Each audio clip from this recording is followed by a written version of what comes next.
आईच्या किचनमध्ये आपले स्वागत आहे। मी आज 1 किलो भडंगचा चिवडा करत आहे। तर त्यासाठी लागणारं साहित्य म्हणजे मी तळून घेतले 200 ग्रॅम शेंगादाणे आणि 150 ग्रॅम डाळी घेतले आहे आणि हे 100 ग्रॅम मक्याचे पोहे तळून घेतलेले आहेत। आणि यामध्ये मी रामबंधू चिवडा मसाला घातलेला आहे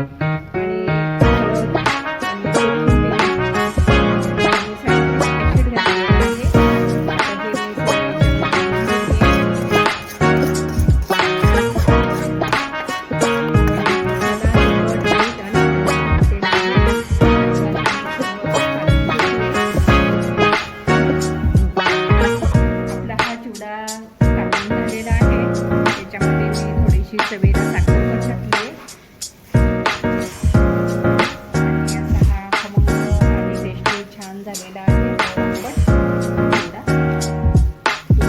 असा करून बघा आणि माझ्या चॅनलला